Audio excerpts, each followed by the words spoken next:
Today, I'm going to show you how to add sound effects in DaVinci Resolve 20, step by step, in a way that is fast, clean, and beginner-friendly. Sound effects can completely change the feel of a video. They can make cuts feel sharper, actions feel bigger, and your edits feel much more professional. So if you've ever wanted to add whooshes, clicks, hits, transitions, or small ambient sounds to your project, this guide is going to help you do exactly that. And before we jump in, if this tutorial helps you out, make sure to hit the like button and subscribe for more DaVinci Resolve tutorials just like this one. It really helps the channel and it keeps you up to date with more editing tips. All right, let's get started. First, open DaVinci Resolve 20 and make sure you're on the Edit page. To do that, look at the bottom of the screen and click the third icon from the left. That's the timeline icon, and it will take you into the main editing workspace where most of the actual timeline work happens. This is where you'll place your video, audio, and sound effects together. Once you're in the Edit page, the next step is to import your sound files. Go to the Media pool in the top left corner of the screen, then right-click inside that area and choose Import Media. A file browser will open, and from here you can navigate to your sound effect files. DaVinci Resolve works with common formats like .wav, .mp3, and .aif, so you can usually bring in most sound effects without any issue.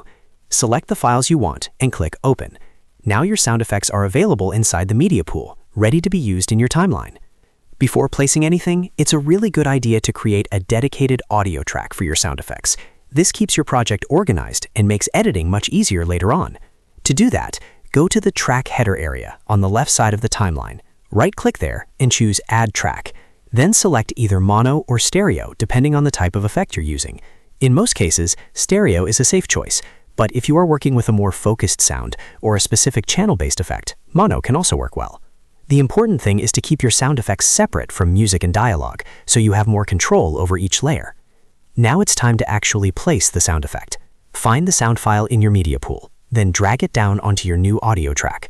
Once it's on the timeline, move it into the right position so the start of the waveform lines up with the action in your video. For example, if a character opens a door, make sure the sound starts right when the door moves. If something hits the screen, place the impact sound at that exact moment. Good timing is what makes sound effects feel natural and convincing. DaVinci Resolve also includes a built-in sound library, which is extremely useful if you want to work faster or find extra effects. To open it, click the Sound Library button in the top left toolbar. If you have downloaded the free DaVinci Resolve Foley library from the Blackmagic Design website, you'll be able to search for effects like thud, whoosh, click, impact, or rustle right inside the library. This is a great option when you want ready-made sounds without leaving the software. If you want to preview a sound before using it, simply double-click the audio file in the media pool or sound library. That will open it in the source viewer. From there, you can listen to the sound and use the I key to set an in point and the O key to set an out point. This is very helpful when you only want a specific part of the sound instead of the whole file. For example, if a sound effect is too long, you can trim it down and bring in only the exact portion you need for your edit. After the sound is on the timeline, you'll usually want to adjust the volume so it blends naturally with the rest of the video. Click the white horizontal line in the center of the audio clip, then drag it downward to lower the volume if the effect is too loud. If it's too quiet, you can raise it slightly. The goal is to make the effect noticeable without overpowering your dialogue, music, or ambient audio. A good sound effect should support the scene, not distract from it. Next, let's fine-tune the timing. Sometimes even a tiny delay can make a sound feel off, so zooming in is really important. You can zoom into the timeline by holding Control and scrolling. Once you're closer in, click and drag the audio clip in small increments until it syncs perfectly with the video frame. This is especially useful for action edits, reaction clips, transitions, or any moment where the audio needs to land exactly on the visual change. Another important technique is using fades and crossfades. When a sound effect starts or ends too abruptly, it can create pops, clicks, or harsh edges that sound unprofessional. To fix that, hover over the top corners of the audio clip until the small white fade handles appear. Then drag them inward slightly to create a short fade in or fade out. Even a very small fade can make a big difference in how smooth and polished the final result sounds. If you want your edit to sound even bigger and more cinematic, try layering multiple sound effects. You can place different sounds on separate tracks, like A3, A4, or higher, to build a richer soundscape. For example, you might combine a metal hit with a reverb tail, or stack a whoosh with a click and a subtle impact. Layering lets you create sound design that feels fuller and more intentional, especially for transitions, motion graphics, or dramatic moments.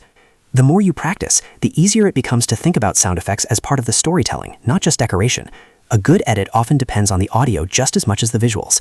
The right sound can make an average cut feel polished, and the wrong timing can make even a great visual feel less effective. So to quickly recap the process, go to the edit page, import your sound files, create a dedicated audio track, drag the effect into place, preview and trim it if needed, adjust the volume, fine-tune the timing, add fades, and layer sounds when necessary.